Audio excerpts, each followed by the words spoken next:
Hi, everybody.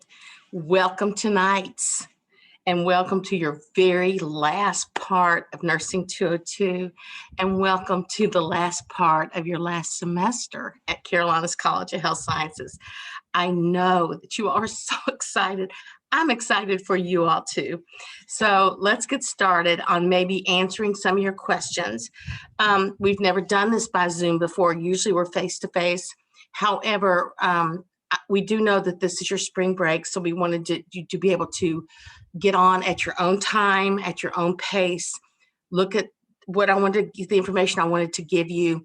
And then if you do have any questions, just text me or call me. It is absolutely fine. You will find that I am very, very open to any types of communication you want to do with me. All right.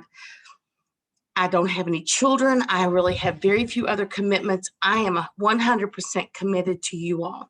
So feel free to call me, text me, do whatever it is that you need from me. So welcome tonight. Now, I am your clinical faculty. When you go on Moodle and it says that you had faculty, this is different than your math and EKG faculty. It may be that I was that for you also, but many of you I did not have for math and EKG. So Jane Benetti or Bridget Teben might have been doing your math and EKG. But now I will be the one that will be doing your weekly clinical evaluations, and I'll be the one that'll be following you in clinical. So I am now your clinical faculty when you see what group you have now been assigned. You are now be in my clinical group, Janie McCloskey. I'm sure you know me by now. So by now you should have received your assignment from Jane, and you should be assigned some type of night shift. Most of you will be on 7P to 7A. Some of you will be on 3P to 3A, but I will be the person that will be covering for you that whole time. You can now start to get in touch with your preceptors. So I know it's your spring break, but maybe you want to try to get in touch with them at some time. If you want to. The hospital really doesn't want you to try to go up to the units because of COVID. So I would suggest that you try to call the unit. You've been given the unit phone number. This is not a personal phone number of your person. It is the unit. I would suggest that you not call them if you're working 7P to 7A till about 10 o'clock at night. Don't call them at 7 o'clock. They're getting out a report. They've got to go assess their patients. They've got meds. They've got all different kinds of things that they typically don't get their first really break until about 10. So I would not call up there until about 10 o'clock at night, because up till then, they're really not available to talk to you.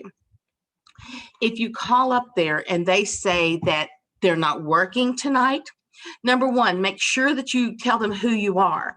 Not, well, this is Janie McCloskey. They don't know who you are. Tell them that you are a Carolinas College or CCHS nursing student, and that this person has been assigned as their preceptor, that you'll be precepting on their unit.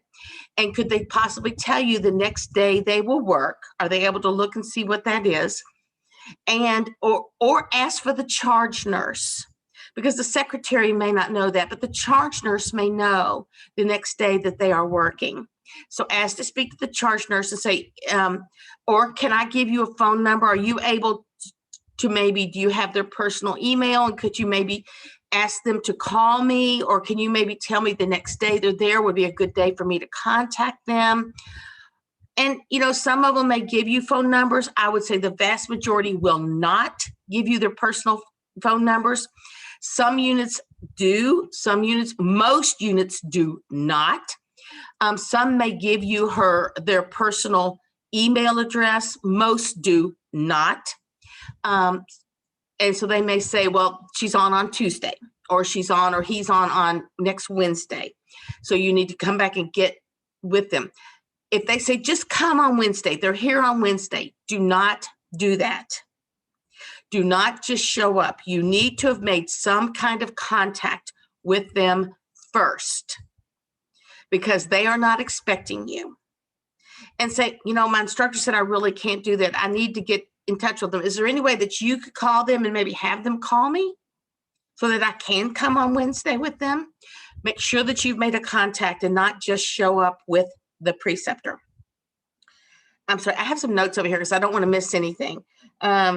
So call the unit about 10, identify yourself, and that they're their assigned preceptor.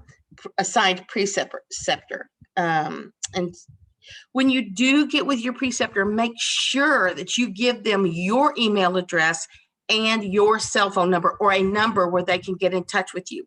They still may choose not to give you their phone number. They usually do, but they may choose not to. That's okay. If they don't, they don't. They're in charge. But make sure that you give them your phone number so that they can get in touch with you. That is very, very important, that they have a way to get in touch with you. So make sure that you do that. So the first day that you all can start to work, so if you were to get in touch with them this week, when I say days, I mean nights, okay? I mean nights. It's going to be the night of March the 6th. That is Saturday.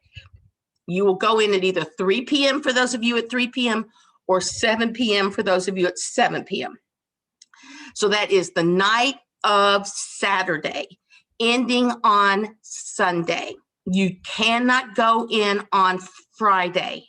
The preceptorship does not start until Saturday. So the 6th is the first time you can go in. Some of you may only be there for 4 hours on the 6th, but that is the way you can do this. You can go in on the night of the 6th. But you cannot start on Friday. You will start on Saturday. My telephone number, you should have it, but let me give it to you again, and you can write it down right now. You should keep this phone number handy, put it in your phone, identify it as me, 704-641-9233. 704-641-9233. I am on call for you 7 days a week, 24 hours a day. So if something comes up on a Saturday, I'm your girl. Something comes up at 10 a.m., I'm your girl. Right? Now, just like you, I do sleep. If for some reason you need me immediately and I do not return your call, call me again. I could be asleep if I stayed up all night, just like you might be asleep. So if it's something that's not an emergency, then leave me a text or leave me an email, and I will answer you as soon as I wake up or as soon as I get the email. But if it's something that you need immediately, you text me and say, I need you immediately. I need you to call me immediately. Don't tell me to call you immediately on a Friday and say, now next Thursday. That's not an immediate thing you need, okay? But if there was something that happened to a patient and you needed me immediately, then I would expect for you to say, I need you now, okay? So just be aware of that. But I will always be following you 24/7. I will tell you, I've been doing this for 27 years, it's 94, 26 years. I've been doing this a long time. I would say the number of times that I have had emergencies that I have had to answer to immediately is probably 4, 3, less than a handful, less than 5. So there's not that many emergency things that happen. You may have questions that you want answered, but they're not emergencies, okay? So just think about, would you want to be woke up to be asked about something next Thursday? Maybe not. Maybe you would.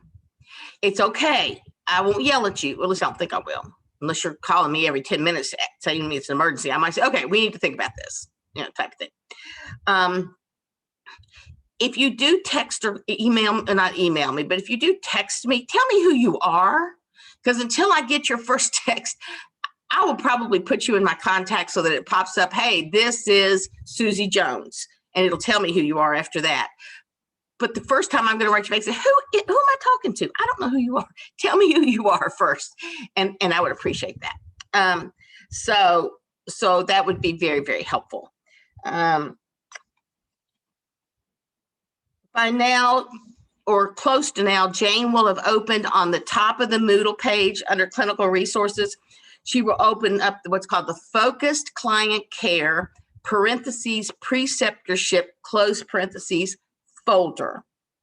Now, focused client care is just another word for preceptorship. There was an accrediting body that came through for something else, and they insisted that the preceptorship be called focused client care. I can't remember what it was. It was years and years and years ago. And so all of our forms and a lot of stuff got changed to focused client care. And so it kind of has stayed as a synonymous term. So sometimes you'll see it as FCC, focused client care. Sometimes you'll hear it called a preceptorship. It's the same thing. There's no difference between the two things. So just be aware of that. There's really no difference. I'm going to move my screen for just a tad here. There's really no difference between the two. When you open that form, there's some things I need you to download and I need you to print and take with you on the first day you go to class. The first thing is the one that says flash orientation. Now there's 2 flash orientation forms in there. The first one is a form that says, where's the code cart? Where's the clean utility room? That one you need to download. This is something that you and your preceptor on the first day, not the first minute, after the preceptor gets report, you and the preceptor get report, after you've started, and later in the night when there's a downtime and there's time for them to show you around the unit and show you things, then you're going to start clicking off these things on this list. They sign at the bottom that they're your temporary instructor or intermediate instructor or something like that. And then when they do that, you're going to have, this is kept on the unit. Your preceptor will either give it to the nurse manager or the nurse educator. This is not a CCHS form. It is an Atrium Health form. I think it's a Joint Commission requirement showing that you were oriented to the unit. So that's that. The second one says flash orientation numbers, and it just has some important phone numbers on it. That doesn't have to be turned in, but you might want to download that and stick it on the back of your clipboard or whatever you're taking in your book bag or wherever you have. It just has some important numbers on it. That does not have to be turned in. You also need to download either your handbook. I don't think there's an empty form, but if there is, you can use that. And the back page of your handbook, you need to print. That is the one that has where you sign and your preceptor signs, saying that, yes, you got the handbook and yes, you have read the handbook. If your preceptor says, I read it and here's mine, and they hand you one they've already printed and only they have signed, you can sign it. Or I will take one from you that's got half signed and one from them that's half signed. I'm okay with that. It doesn't mean you have to both be on the same one. If you are, I'll take that. If you're on 2 separate ones, I'll take that. I'm not picky about that. As long as I have it so that if the Board of Nursing says, did you have an orientation handbook? Yes, I do. Can you show me that they got it and that they say they read it? Yes, I have it. This one signed it and this one signed it. Yes, I have it. And it's in this folder at the school and I have it. That's all I need from you all. Okay, we are going to say that this is signed and to me by the first 2 weeks of preceptorship. Now you can get it to me when I round. You can say, "Oh, I've got the handbook signature. Here you go." All right, first 2 weeks. Along with that is the curriculum vitae. Now the curriculum vitae is abbreviated CV. The CV is from your preceptor. If they hand it to you and say, this is my CV, when your instructor rounds, give it to your instructor. Just hand it to me. It's like I'm going to say a resume, but it's not a resume. It says, this is where I went to school. This is my license number. This is where I've worked, some of my work experiences and that kind of thing. It's just a 1-page, little half a page abbreviated thing. Again, the Board of Nursing requires that we have a CV on file. If they said, I sent my CV already to your instructor, fine and dandy, but I would like to get this from them in the first 2 weeks. So if they hand it to you, just give it to me when I round or send it to me or however you want to send it to me. I don't care. I just need to get it. You and I will work together. You and I and your preceptor will work together that I get these. Don't worry. I carry this timesheet around and it has check marks. And I said, I still need your CV. I still need your handbook. Signatures. I keep up with it too. I don't throw it just on your shoulders. All three of us together are going to get these things signed. Okay. Anything else you want to anything else you want to print off and have with you is up to you. If you want that physical assessment form or anything else is up to you, but those are the two things you have to download and have with you on your first day of orientation, first day of preceptorship. Okay. I just want to remind you that about COVID, you may take care of COVID patients. You may take care of COVID presumptive patients. This is a little bit different from last semester. So if they say, oh, I know you can't do COVID, yes, you can. This has been a change within the system and within the college. So yes, you may take care of COVID patients. The newest PPE is that you must wear a mask at all times. You must wear eye goggles or eye covering. It can be a shield. It doesn't have to be goggles. Eye shield or goggles, eye protection at all times when you are in the building. You can take your mask off to eat. When you're done eating, the mask goes back on. The goggles stay on 24. Well, 12. Okay, 12. If you go in the room of a COVID positive or a real presumptive COVID positive, you will double mask. But you do not have to double mask unless they are COVID or presumptive COVID positive. Okay. This was like the newest. This was as of this week. So I don't know if that's different than what you thought, but that is what the newest guidelines are for Atrium Health.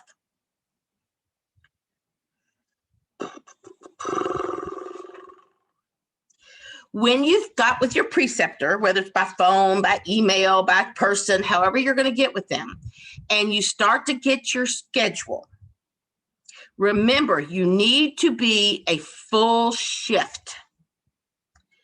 There might be exceptions occasionally, but they need to be a full shift. So what do you mean by that, Janie? Well, let's just say that your husband works or your significant other works a 7A to 7P shift, and they get home pretty routinely right at 7:30. Okay. And you're supposed to be at your shift at 6:45. You cannot say, I need to start at 8 o'clock because my husband doesn't get home till 7:30 and my children, I don't have a babysitter. So I need to start at 8 o'clock instead of 6:45 every shift. No, no, no. You have 12 shifts. Get a sitter. Make arrangements for 12 shifts. If your shift starts at 6:45, you're to be there at 6:45. Ready to go, ready to work. That means you got to be there earlier than 6:45. Let's just say if you have a special performance of your child at school and it's going to be over at 6:30, 6:45, and it's their graduation from kindergarten. It's their graduation from 4th grade. I don't know what it is. Well, first of all, I would say, is there a different night you can work? If there absolutely isn't, maybe that one time there could be an exception, and you come in at 7 o'clock, come in at 7:30, that one time. But you got to make up that time. And typically, when you make up that time, you will have to make up a whole 12-hour shift to make up that hour. So is it worth it, or should you find another day? because most people will say, it does me no good for you to come in and work an hour. What good does that do me? If you're going to work, you got to work a whole shift. So to say, well, I'm only short an hour, so I'm going to come in and work from 6:45 to 7:45. Oh, no, you're not. Oh, no, you're not. And preceptors know that. What good does that do? That's nothing. That's me babysitting you. If you are short 6 hours, you typically you will work a 12-hour shift to make up 6 hours. So just be aware, you need to work a whole shift, not part of a shift. Okay. So when you get your time, go on and enter it on your timesheet. If you need to change it, you can change it. But I want you to enter the time as you get it, not saying, I don't want to enter it yet because I'm not 100% sure we're going to keep this schedule. Go on and enter your time, and then you can change it if you need to. It's okay. It's okay to change your schedule. Now, I'm going to share my screen with you because I'm going to pull up a timesheet. I'm going to talk a little bit about your timesheet because we really didn't have a good timesheet when we had orientation. So here's a screen.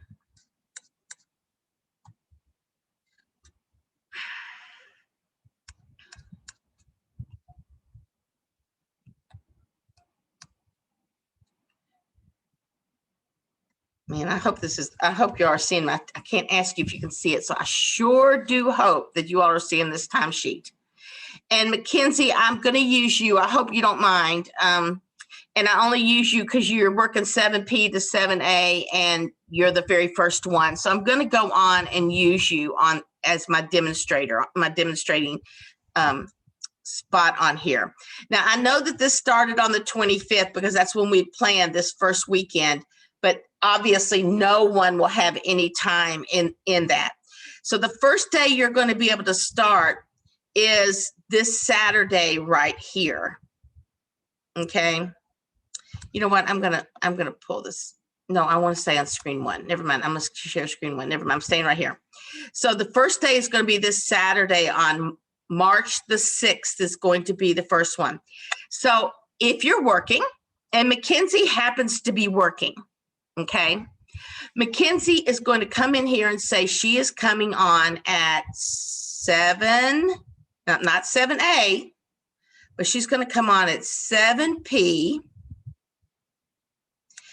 And she's going to finish at 7 o'clock in the morning. Now, even though she's getting off at 7 a.m. on Sunday the 7th, you keep all of your time on the same day. So her time will look like this.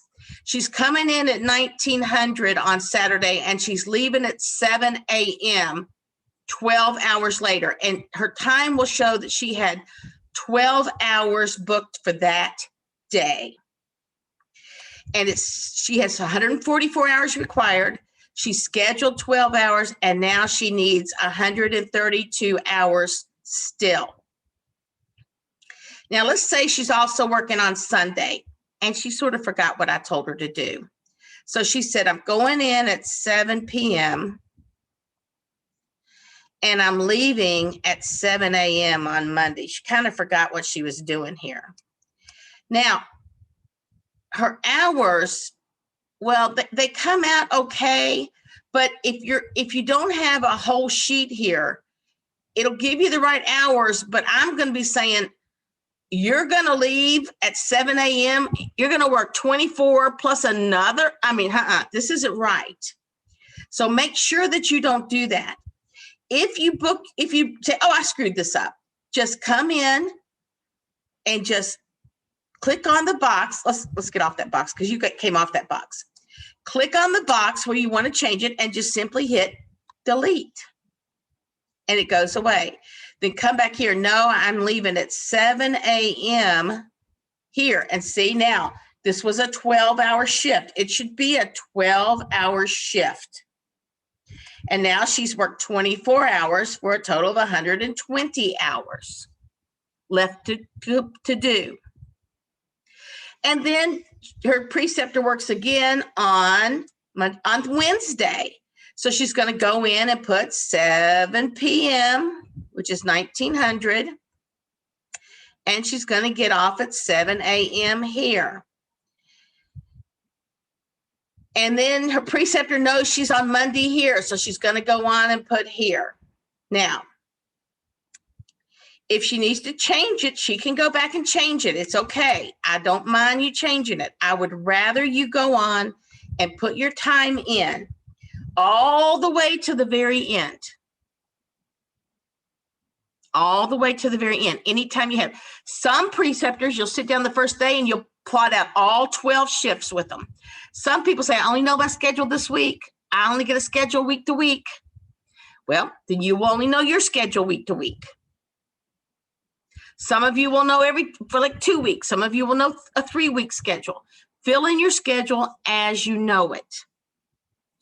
Okay, so at the end, we're going to pretend that Lindsay and her preceptor could only find 10 shifts they could work together, 10 of the 12 shifts that they could work together, okay? You are allowed to have a secondary preceptor. So Mackenzie, if I was calling you Lindsay, I used to have a Lindsay ball. I'm so sorry, Mackenzie, if I kept calling you Lindsay. I'm so sorry. I may have been saying Lindsay. Mackenzie, you and your preceptor, you would say, well, I need to pick up 2 more shifts with somebody. So your preceptor, Mackenzie, will say, you know what, I'll find somebody. I'll look and see who's working, and I'll find somebody that's really good for you. And she will say, okay, Mackenzie, on Thursday and Friday, the 18th and 19th, Susie Smith is working, and she said you could come work with her those 2 nights. Can you do those? And you say, I can do those. And so you're going to come in here and you're going to put the exact same thing you put before. You're going to put 7P to 7A. Now, you don't have to tell me that you're with a different preceptor. I will see that when I round on you. So you would go on in here. Now, you won't know this at the very beginning. Because they won't pick you out a preceptor on the first night. Because they'll see who have you maybe worked with, who have you maybe had a little bit of a relationship with, or who do they like? And you really should not pick out your secondary preceptor, because you may say, I really like that Susie. I want to do my time with Susie. And they'll say, no, Susie is not a good person. They may not tell you why, but maybe the preceptor says, she breaks the rules all the time. She has terrible technique. She's made about 18 medication errors, so I know she's not going to watch my student carefully. No, I want your preceptor to pick out your secondary preceptor if you need one. Okay? But you don't have to identify on your timesheet when you have a secondary preceptor. I want you to go on. So let's just say this is all you've got, 72 hours. That's all you have, Mackenzie. That's all you have, okay? Now, maybe you don't have that because your preceptor, Mackenzie, says, I pick up a lot of on-call time. I pick up a lot of extra time. Are you interested in picking up extra time with me? And you say, sure. She says, okay, so when I pick up extra time, I'm going to call you and ask you if you want to go in with me. And you say, are we allowed to do that? And I say, yes, you may. So if they give you, that's why it's important that they have your phone numbers, because they may call you and say, I'm going in tonight. Would you like to go in with me? Okay, now this is real important. So please listen carefully to me. This is very, very, very important. At 7:00 a.m., Jane, Bridget, and I are sent who is in the buildings. We use Mercy Main and CMC Main, okay? We are sent a copy of who is working today at 7 a.m.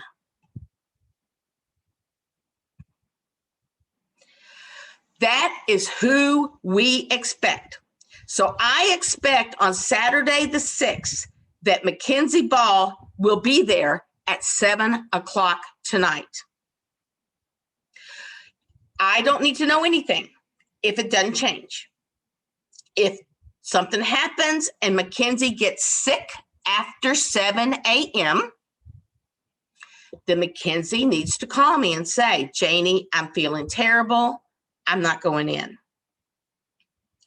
Janie, my preceptor just called. It's 3 o'clock in the afternoon. My preceptor just called me and said her child is sick and she can't go to work tonight. And she could not find her. The charge nurse did not feel there was anybody that I could work with tonight. I won't be going in tonight. Because according to my schedule at 7 a.m., Mackenzie was going to be there. And I will say to Mackenzie, thank you for calling me. Would you, or texting me, whichever way you want to do it, as long as you notified me. Would you please make sure that you go to the timesheet and take yourself off?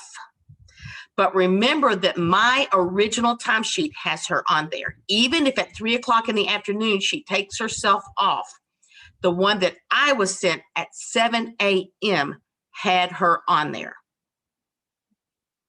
So any changes after 7 a.m., on each day, I must be notified. So let's say that it's 3 o'clock in the morning and you're not going in until 7 p.m., but it's 3 o'clock in the morning. And for some reason, well, let's just say it's Sunday. Let's say it's Sunday. And you're working Saturday night or whatever, and your preceptor gets sick, or their husband calls them or whatever and says, the kid's sick, but I have to go to work tomorrow. And so the preceptor says, I won't be coming in tomorrow. Okay, so this is what's on the schedule. And the preceptor already knows they're not coming in tomorrow, and there's nobody for you to work with. If there's somebody for you to work with, come on in. But they say there's nobody for you to work with. It's 3 a.m. Go on, take yourself off, and you do not have to tell me. Because when I get my 7 a.m. schedule, Mackenzie isn't on it.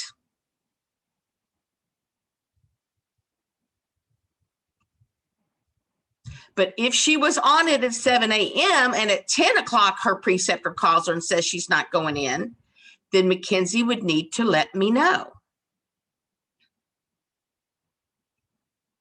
7 a.m. is the magical witching hour. Right? Now, okay, so now we're back to this is what Mackenzie's schedule looks like. She works Saturday, she's off Sunday. It's 10 o'clock in the morning. Or it's 3 p.m. It's after 7 o'clock in the morning. Her preceptor calls her and says, hey, I'm going in tonight. Would you like to go with me? Mackenzie says, I would love to go with you. So what Mackenzie needs to do, it's after 7 o'clock. I do not have her on the schedule. Mackenzie must call or text me. Texting me is fine, and says, this is Mackenzie Ball. My preceptor is going in tonight. I'm going to go in tonight and work 7P to 7A with her. And I'm going to text her back and say, that is fine. Please enter it on the timesheet. And Mackenzie will then go in and put 7P to 7A.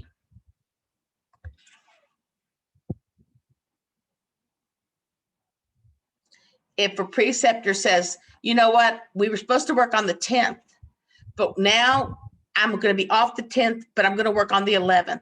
And it's Sunday the 7th. You don't have to tell me. Go in, take these off, and change these to 7P and 7A, because I will not get that list until the morning of the 11th or the 10th or whatever. And it's already been changed, so I was never notified. Now, some of you may be saying, well, what's this 2 thing? If I call in twice, I get an action plan. That's if you're supposed to be there at 7 p.m. It's after 7 a.m. in the morning. You call me at 5 p.m. or 3 p.m., whatever time, and you say, I'm really, really sick, or my child is sick and I have to call in. I'm going to say, please take yourself off the sheet and call your preceptor and tell them you're not going in tonight. That's 1. If your preceptor calls you and tells you they're sick and they're not going in and you cannot go in, it does not count against you.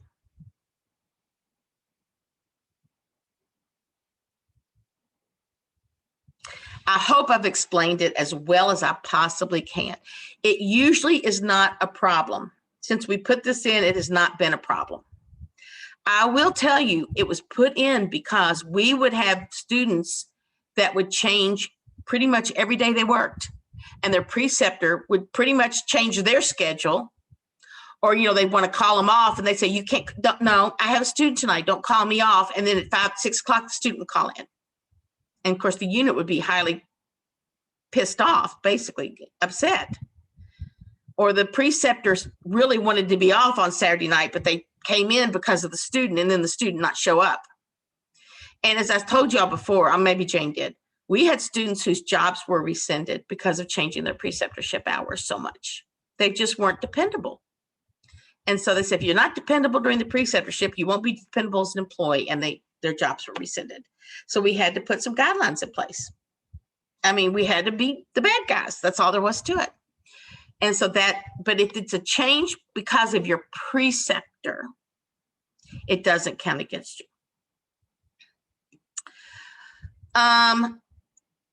Now, let me just tell you that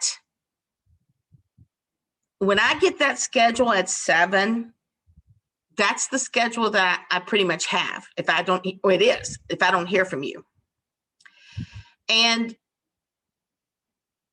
this may be one of the smallest classes I've ever had to follow. And I think that's a wonderful thing. It may not be wonderful in some ways, but in other ways, it is wonderful. And so I don't expect to have every night 15 people on. Well, I know I won't, because I don't have that many people in my group. I only got 13 in my group. But if it's a Sunday night, or it doesn't matter what night it is, but I'll just say a Sunday night, and Mackenzie, you're my only person on, and I get up, I don't want to, I'm pouting. I get up, get my clothes on, drive into the hospital, park, walk over in the rain to come and see you, because it says you're working. And I get up to your unit and they say, no, she's not here tonight. Excuse me? Oh, no, she called in. She called and said she was sick. She wasn't coming. Excuse me? I will not be very happy. I will not be happy. I will tell you. It doesn't happen often, but I will tell you, it happens to at least once a shift, once every rotation, that I get up on a unit and they say, they're not working tonight. And I'll go back and I'll have to pull the sheet up and it says right here, they're working. Well, no, her nurse was called off. And so the student didn't come in, but you did not let me know you weren't there. Now, usually I have other students that I'm seeing. So is it really, I would have been there either way. But if you were my only student that I came in that building to see, I may not be a very happy person. And you know what? You wouldn't be either. You would not be happy either if it did it to you. Now, I want you all to know, remember what Jane said, you cannot enter hours retrospectively. So when I say, you know, Mackenzie, you are short. I know, Mackenzie, I'm so sorry. You're the first part in the alphabet. I know I've used your name and I know you probably feel like I'm picking on you, but I'm not. Mackenzie, you're short 12 hours. And you say, no. I worked on the 8th. I just keep forgetting to put it in my timesheet. Oh, no, you didn't work on the 8th. I don't have that you worked on the 8th. I didn't cover you on the 8th. I didn't know you were in the building on the 8th. I had no idea you were on the 8th. You know, no. And you said, well, yeah, I worked. I said, no, you didn't. When I reported the hours to the Board of Nursing for Monday, March the 8th, your name wasn't on them. Because if you remember, on the day after graduation, Kathy Borisevich has to account for all of your all's hours, especially in the preceptorship, because we are a state that has mandated preceptorship hours. And she has to go back and look at the exact number of preceptorship hours you all had. And you cannot go back after we've reported hours and say, oh, yes, we forgot Mackenzie Bell worked on the 8th. Can't do it. Can't do it and will not do it. So when you tell me I forgot to put it on the timesheet, I'll say, you weren't here. Have we had students that had to do extra hours because of that? Yes, we have. And were they angry? They were angry. But I'm sitting here telling you, I said, you were told you can't do that. If you worked and didn't clock in and out and they said, we're not paying you, there is no evidence that you were here. Would, you know, I guarantee you would clock in and out on your timesheet. I promise you would. Okay, so that's how this is. This is about your timesheet. You can always change it. Go on and put all the hours that you and your preceptor have come up with. Again, some of you will do all 144 the first day you talk to your preceptor. Some of you will have week 1. It's okay. All of you will get your hours. I promise you. You will get your hours. Now, are they the hours that you necessarily want? Maybe not. You may have to give up some things. And I don't know that Jane said this. When I'm course lead, I always say it. You better have saved your PTOs. Because if you say, well, I couldn't work that night because I had to work that night, and I had to work this night, and I had to work this night, and I had to work this night. I said, well, you know what? You didn't get your 144 hours, so you might be working a whole nother semester at that same job. You know, you're still in school. You are still in school. It's not over. And you knew you had to work a preceptorship, the hours of your nurse. And the nurse does not change their hours for you. You change your schedule to meet the nurses. Okay? Now, I want to remind you all that you may not work the night of March the 17th. You have a proctored CAP test on the 18th. And you cannot stay up all night and then go in and take a CAP test and expect to pass it that counts towards your grade. You can work the night of the 18th. You can get some rest that day and then come in and work that night if you want to work the 18th. But you don't work the night of the 17th. That might mean you have to work a different night with a secondary preceptor, but you do not work the night of the 17th. Okay, I think I've harped on this long enough. So let's stop the share and then I can answer questions on people like, oh, wait, Mackenzie, let me get these hours off your sheet so that they're not on there anymore. I will tell you all, just in case this happens, y'all can just text me and let me know. If the faculty is pulling some information off the sheet and we filter it so that we only see our people, sometimes you all will not be able to enter your time. It'll just let you put like 7P or 7A or something like that. Just text us and let us know. We just need to unfilter it. And sometimes we forget to unfilter it when we leave. We can fix it real easy. Just like anything though, if there's ever a problem, just tell us. Just, Janie, I can't get to this. Janie, this won't open. Janie, do that. I'll fix it. Or I'll at least try to fix it. I will sure give it a try. All right. Okay, let's see what it says. 10A, I'm sorry. Put or don't let me know. I'm sorry. Okay. I think these pages are what I wanted to say, and I think I just said them without them. Okay. I think this is all about the same day stuff. Now, your shift, and those of you that are working 3P to 3A, I keep talking about 7P, but remember, if I'm saying 7P for you all, I mean 3P. And I'm going to stop my share. Okay. I'm talking about 3P for you all. Now, most shifts start at 6:45, 18:45, and you will end at 7:15 in the morning. So there's 15 minutes before and there's 15 minutes after. But you document your time as 7P to 7A.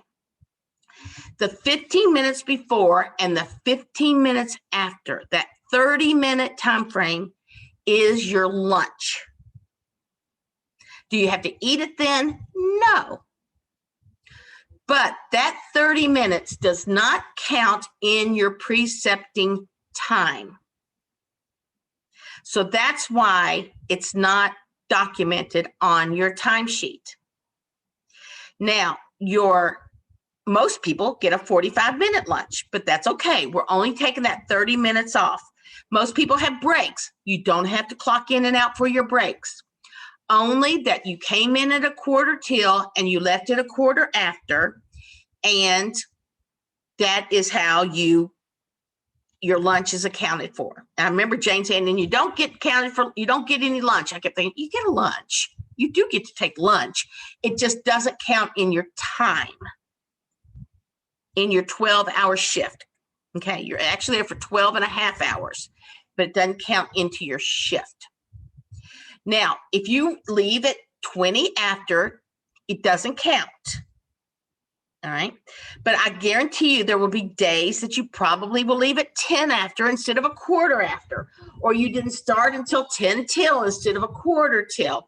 So it's all going to probably be made up. Plus you had breaks that didn't count and a 15-minute extra for lunch that through the 12 hours that make it up. You cannot stay over an hour every day and say, I actually work 13 hours every shift, and therefore I'm only going to do 11 days. No, you cannot do that. You have to have 12-hour days. Okay?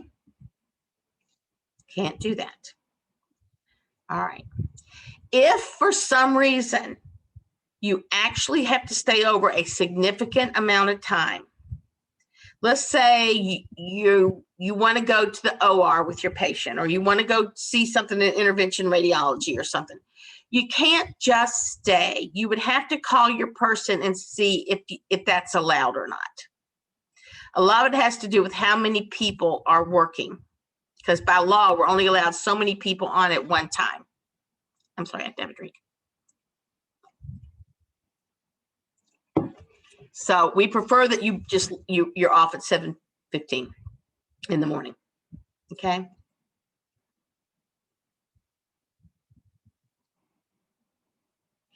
This timesheet is the Bible.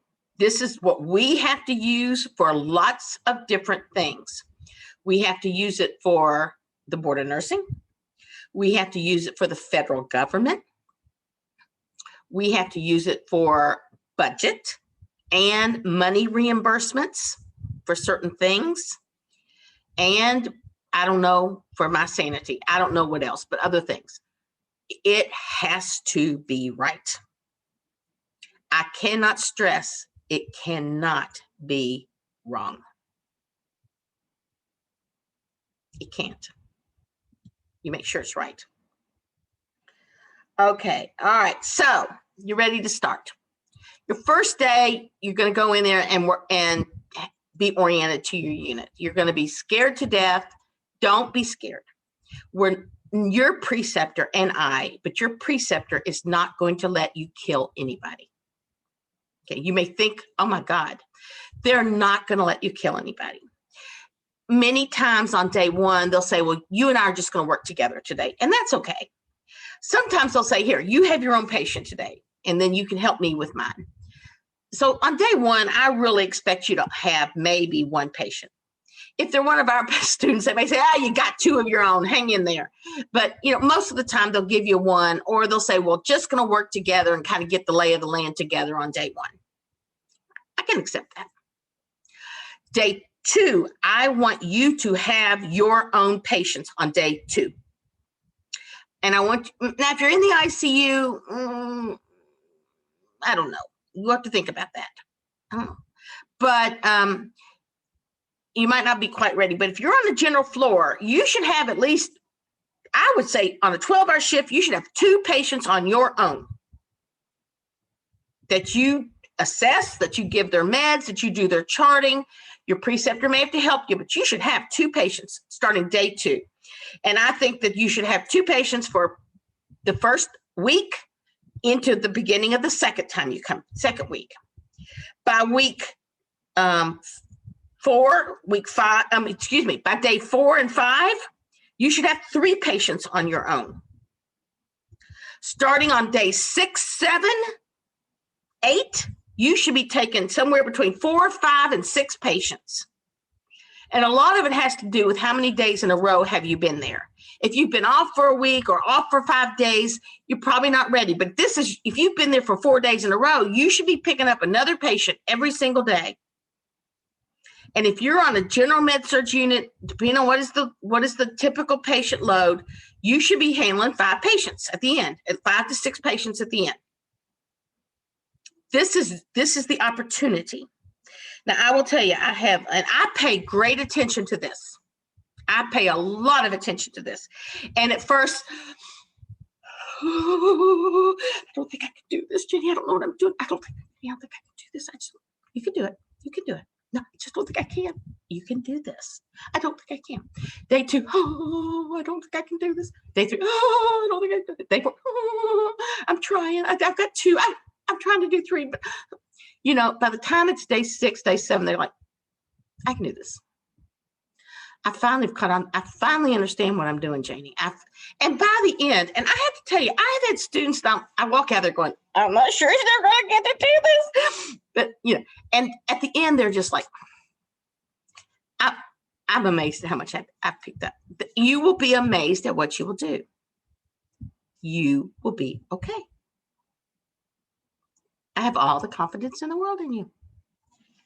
All the confidence in the world in you. Don't wait for me. Get in there, get to work. You are the nurse. I might be there to see you. I might not be there to see you. Do not wait anything for me. I will make appointments with you if there's something specific. So remember, within the first 2 weeks, you have to write a narrative assessment. 56-year-old, I always put race in there. I don't know why. Just Black male presents with right-sided weakness, onset, suddenly, or whatever they're here for. Okay, and then start with your head to toe. What's his neuro status? Because this would be a big neuro write-up on him, right? So you're going to do a huge neuro assessment on him. His GI's problem may be okay, but you're going to do his neuro assessment. Then you're going to go to his lungs and tell me what his lungs are. Then you're going to go to his heart and tell me what his heart is. Then you're going to go to his GI and tell me what his GI is. Then you're going to go to his GU and tell me what his GU is. Then you're going to go to his skin and tell me what his skin is. And then you're going to tell me anything attached to it and tell me what it is. And do not use the words within normal limits. If his breath sounds are clear, you're going to say clear bilateral breath sounds. No adventitious breath sounds heard. Pulse ox, 98%. Respiratory rate, unless you gave me vital signs at the beginning, respiratory rate, 20 and unlabored. No signs of cyanosis. Tell me what you saw on your patient. And then you're going to upload that on Moodle. There will be a little spot that says, I'm going to say narrative. It might just say narrative upload. It might say narrative assessment upload, something upload. You're going to do that. It does not have to be on the same patient that you demonstrate your assessment. And then one day when I'm circulating around, I'm going to say, okay, let's do your assessment. I don't have anybody. What do you mean you don't have anybody? Every patient you have gets assessed. They can't talk. I don't care. You assess patients who can't talk. Now, those of you that are on a unit that like peds, I might say like NPCN, I'll say, okay, tell me what time you're here tomorrow. Tell me what time you want me here. What is your first cares? And your priest will say, this one will have cares at 8 o'clock. I say, I will be here at 7:45. I will be here tomorrow night at 7:45. Please don't do your cares until I get here on this baby. And I want to be here when you do your first cares on them. So sometimes I'll just show up and I'll say, come on. Or maybe if I'm there at midnight, I'll say, got anybody awake? Yeah, Mr. So-and-so's awake. Okay, let's go there. Let's go do this assessment. I've already done this assessment. Tell me you need to do it again. Let's go. Let's go do your assessment. I will be sitting there probably talking to your patient. You're going to think, she didn't even watch me. I did. You just don't think I did. Because usually I won't sit there and say, now do this. Now do that. I will sit there and probably talk to your patient. Say, yeah, in 2 weeks, this person's going to graduate. Can you believe it? They're going to be a nurse. And they're going to be a great nurse. And you're just going to be going, is she paying any attention to what I'm doing? I am. Hey, I've been doing this a long time too. I'm going to make that patient think you're the greatest thing since sliced bread. Okay. So I am watching you. You just think I'm not watching you, but I am watching you closely. And then I'm going to go out there and I say, okay. And I might stop you at the end and say, and his peep pulses were okay? No, let me check them. I didn't check the peep pulses. I might say, okay, so so was his abdomen tender? I don't know. Let me go check. I might ask you a few things, but typically I don't. Typically I'll go out there and I say, okay, so what'd you find? What'd you think? Because sometimes at night you may have already done your first assessment. Okay. But we'll get it done. We'll get it done. So don't worry if it gets toward the end and you're like, I haven't done my assessment with you. It'll get done. Don't you worry. That's my job. When I round on you, I have to round at least once a week. I will be there much more often than once a week. Okay, I'm going to say something. You say, oh, I wouldn't do that. But let me just tell you right now, I better not catch any of you all leaving after I round. And don't think it hasn't been tried. If I catch that you wait at 2 o'clock in the morning, I round at 1:30, and at 2 o'clock you tell your preceptor you have to leave, and I'm not called, I will dismiss you from the program. I will dismiss you. Don't try it. Don't try it. Your preceptors will tend to protect you from me as they do on day shift. They think we're the big bad guys, and they will tend to protect you. And then on the last day, they'll say, as I round, and I say, okay, tell me about Susie. How's she doing? Tell me about Mackenzie. How's she doing? Oh, she's doing great. So is she able to do her assessments well? Oh, yeah, she gets in there and she finds the same thing that I'm having, blah, blah, blah. And then on the last day, they'll say, Susie's not doing well. What do you mean Susie's not doing well? I've been here, umpteen times, and you tell me she's doing great. She's doing great. And now the last day you tell me she's not doing well. I can't do anything about it on the last day. But when I better not hear that you have been leaving after I round, because I will not give you a second chance. I will dismiss you immediately. You are to stay until the shift is over.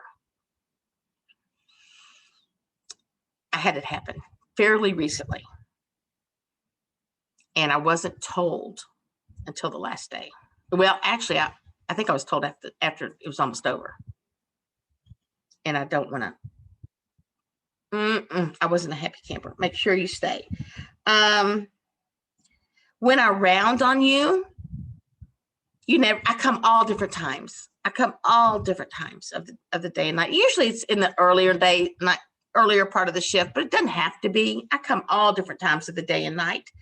Not day, I mean 7 p.m., but all different times. And typically it's almost like a pre-conference when I round, or like give and report. I'll say, okay, tell me about your patients.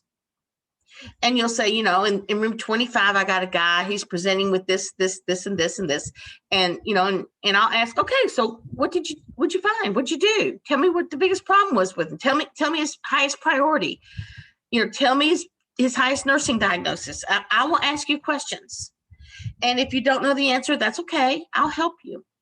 And sometimes you'll say, well, he's getting 2 feedings at 65 cc's an hour. That's pretty high. At 45 mLs per hour. And I'll say, okay, so how many calories in a 24-hour period is your patient getting?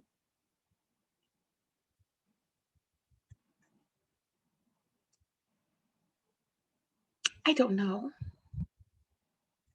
So his total intake is with 2 feedings, and you have no idea how many calories your patient is getting. Is that that's what you're saying? I don't know. Okay. Well, here's what I want you to do. Okay.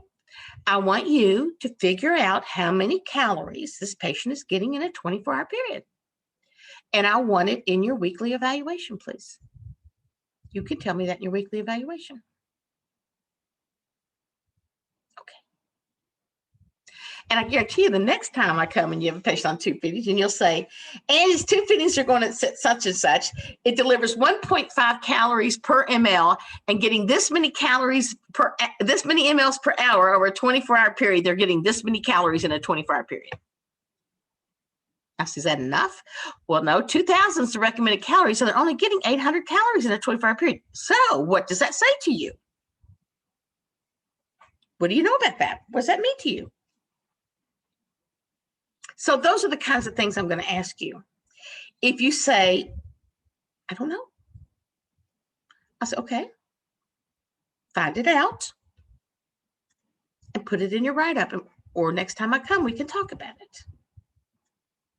Now, I suggest in your pocket, you have a little spiral notebook, or it doesn't have to be spiral notebook, but something that will fit in your pocket, like a little notebook or 3x5 cards or something you can write on. I guess you could use your phone, but phones can get kind of dirty. But something you can write on. And let's just say it's a diagnosis you've never heard of. And you looked it up real quick, but you want to learn more about it, then write it on a card. Because you don't have a clinical prep right now. You're coming in cold turkey on these patients. So write it down. I did not know what, I only do this because it was on a test. It was on a thing last night on a TV show. I don't mean this to be an ugly, and I did not know what it was for. But it was for a DICK test, D-I-C-K. It was called a DICK test. And you said, my patient's going for a DICK test. And I would say, what's a DICK test for? And I would not know what it was either. I'll just let you know because I'd never heard of it. But, okay, so you're like, I don't know what a DICK test is. So, put it on that piece of paper, a DICK test. Because I guarantee you, if you tell me your patient's going for a DICK test, I say, what's it for? Look it up. Put it on your weekly evaluation for me because I want to know.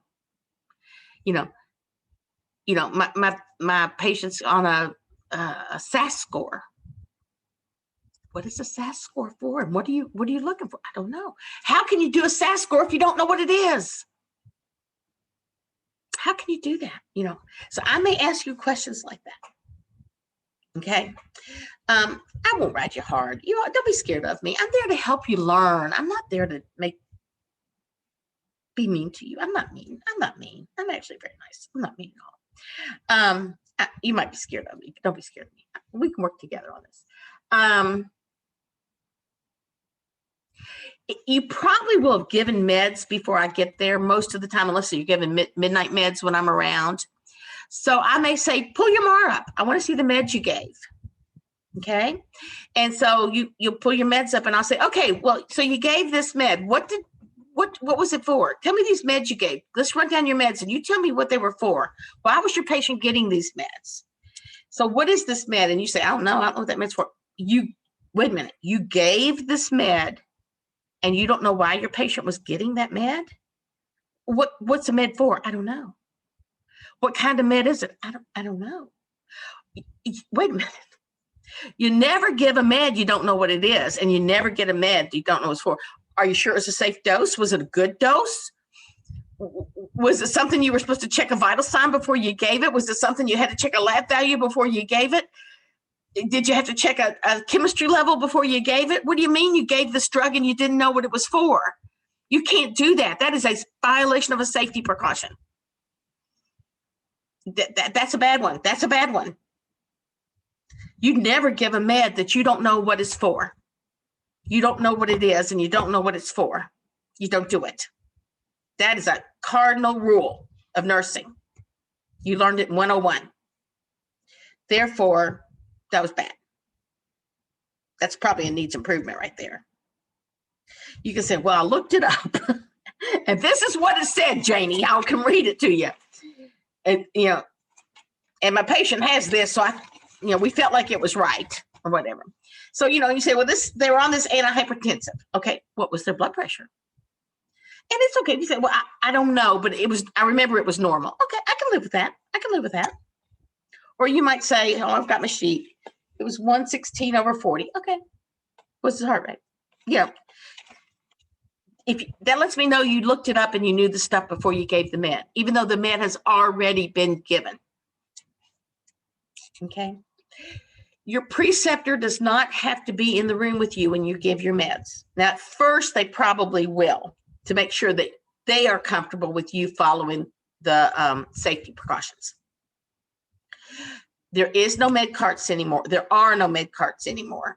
So you'll have to go over to the Omnicell, and only the nurse has access to the Omnicell.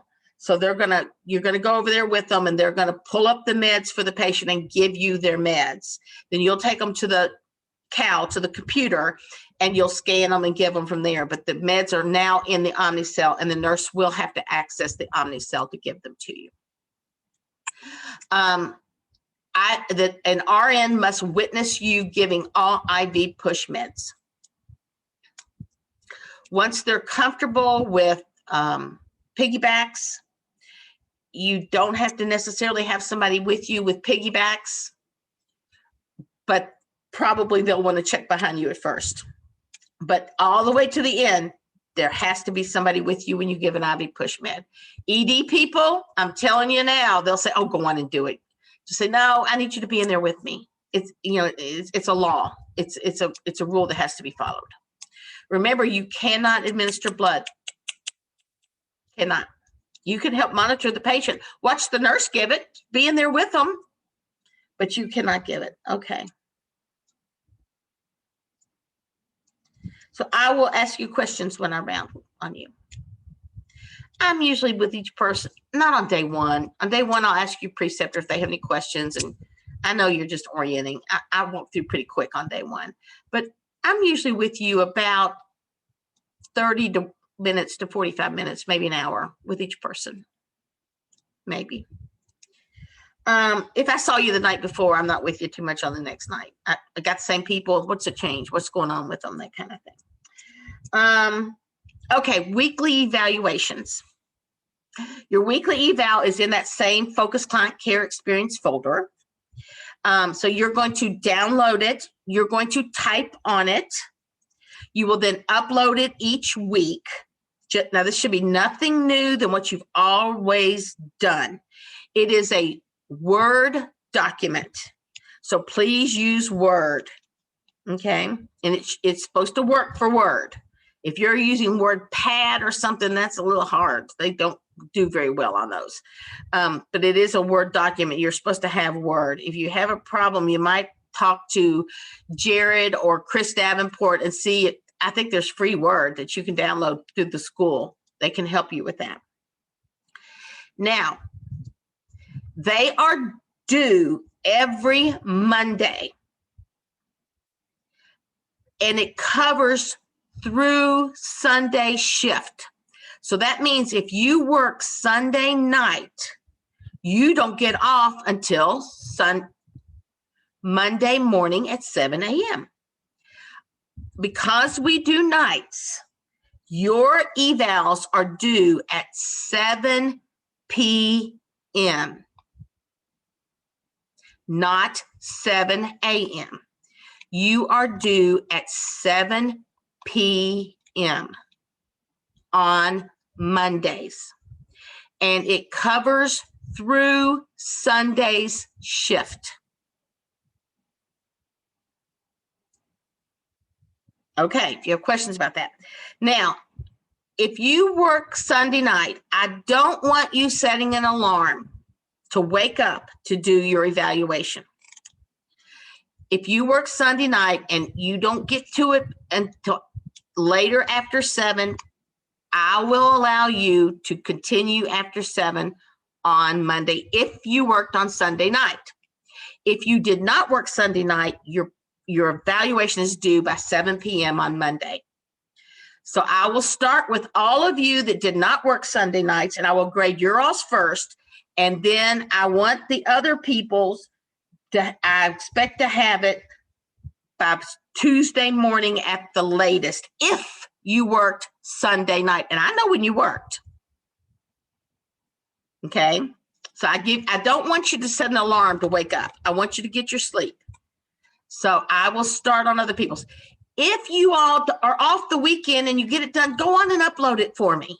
I can start them early if you all doesn't work. Like if your last night was Thursday night and you're not working the weekend, go on and upload it and I can work on your folder. I can work on your thing. We can all work on this, have a better schedule for all of us together. But this is only for Sunday night workers that have until Tuesday morning to get theirs in. Everybody else is due Monday by 7 p.m.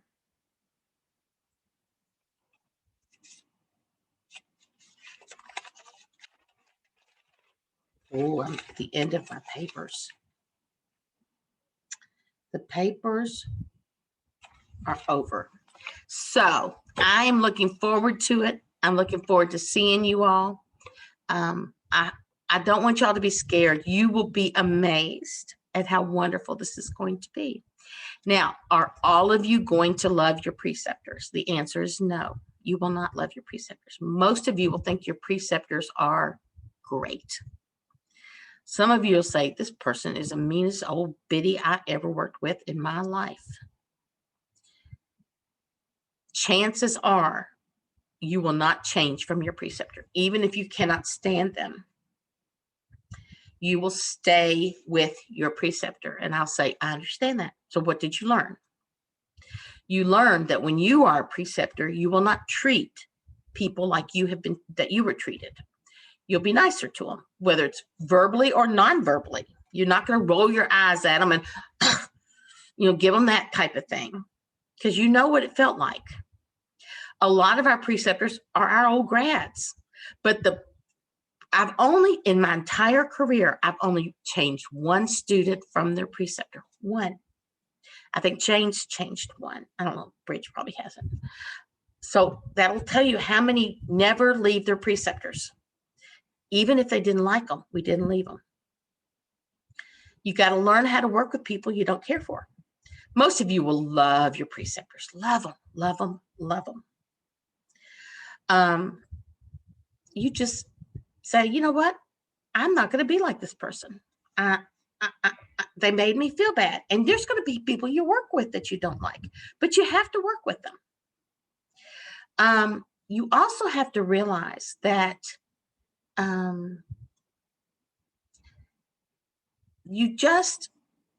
forgot what I was going to say. I'm so sorry. We were talking about preceptors. An email popped up on the side and it distracted me. There's just going to be people you don't like. You're going to have to work with them. That's just all there is to it. And we won't. I like to hear what you have to say. There's going to be people that you feel like won't let you do a whole lot. There's going to be other ones that you say, she never watches me do anything. I've been on my own the whole time. I just had to make some decisions on my own. Different people handle situations different ways. And you just do what you know is right and you go for it. You do what you need to do. So just everything will be fine. You all will be just fine. I know what I was going to say. At the end of your preceptorship, I would like for you all to remember you never burn your bridges. Never. Because even though you think I would never work on this unit, I hated this unit, people on that unit know people on other units, and you never want to talk bad about another unit. If you're a tech in that in that hospital, do not talk ever. Do not gossip about anybody or any unit. It is a small, small world. If there's gossiping going on, it's time for you all to go to the bathroom and to get up from the break room or get up and leave and, go do something else. Go check on your patients or whatever you're going to do. Do not get yourself involved there. You will be surprised versus your other clinicals, how quickly you are going to feel like one of them, how quickly you will become a staff member of this unit. But you are not staff. You are a student. Do not get involved in gossip, whether listening to it or speaking it. Do not do it. Do not do it. Just don't say anything ugly. Do not say anything. And no matter how bad, if you don't like your preceptor, no matter if you hate this unit, everything's fine. At the end, at a minimum, I can't make you do anything, but I would say at a minimum, I would expect a thank you card to your preceptors. I don't expect you to do anything else, but if you like to bake or you go to the store, even for the unit, some cookies, don't burn your bridges, but to say to everybody that helped you, a thank you card to your preceptor. Again, you can do a little nominal thing, whether it's a bake some brownies or a gift card to Starbucks, even a small one, just to say thank you. You, again, don't want to burn your bridges. You always, because they can often help you, maybe even get a job somewhere down the road. You never know. But you don't have to. I'm not saying you have to do anything. You do not have to. But I just want to tell you that it's a nice token that should be considered. Okay, so I'm going to leave you now. I'm going to quit rambling. And if you have any questions, 704-641-9233. Texting is always the best way to reach me. Email is one of the worst ways. Telephone, don't call my office. I'm not in my office. Do not call my office. You can call my cell phone. You can text my cell phone, or you can email me. Any of those are fine. Email's the least of my favorite. Text and calls are my two favorite. All right, you all. You take care. Bye-bye. Be seeing you soon. Let me know. Oh, I do have something I want to say. I forgot it. Do not be surprised. This you're going to hate the way I'm going to end this. Do not be surprised if you try to contact your preceptors and they say, I can't precept you. I'm already got a new grad. I can't do this. I'm leaving. I'm on maternity leave. I've got 3 weeks of vacation right in the middle of this. Do not be surprised if that happens. All you need to do is send Jane and I, because Jane's in charge of this, an email saying, I'm so-and-so, I'm on 3 Tower or whatever it is, and this is what happened. But please let us know as soon as possible. Do not be surprised if they say, I don't work nights, I'm on days. If you can go to days, tell us I can go to days. It's not a problem. Or you might hate it, but this could happen. It happens all the times. You do know I'm a weekender, don't you? I only do weekends. We have that happen all the time. Now, Jane purposefully did not sign up for a single preceptor that is only a weekender. But if the nursing office didn't tell us they were only weekenders, how were we to know? And so what'll happen is you'll do weekends. Now, there aren't enough weekends to do it. So what'll happen is during the week, you will pick up time with a secondary preceptor to get your hours in. So it's not, so don't be surprised if it ends up a little bit different than what you might have thought it was going to be. It happens every single rotation. If it's different than what you thought, a different shift, they can't do it, then you need to let us know. This is another thought. If you're on 10 Tower, I don't care, it doesn't matter what unit it is, and that's where you are, you've been working on 10 Tower, you go into work and they pull you and your preceptor to 11 Tower. And you're set to work there. It was on the schedule, you were there. Just drop your preceptor or me a note that says, hey, Janie, my preceptor and I just want to let you know are on 11 Tower tonight. That's all I need to know. That way, when I go to try to find you, I'm not on 10 Tower trying to walk around. I'll go straight to 11 Tower to find you. I think I'm done. I keep saying I'm finished, but I'm not. I'm never finished. Okay, you all text me questions, and good luck. Get a hold of your preceptors as soon as you can, and I'll help you in any way that I can. I'll be seeing you soon. Have a great spring break and be safe. Wear your mask. Love you all. Take care. Bye-bye.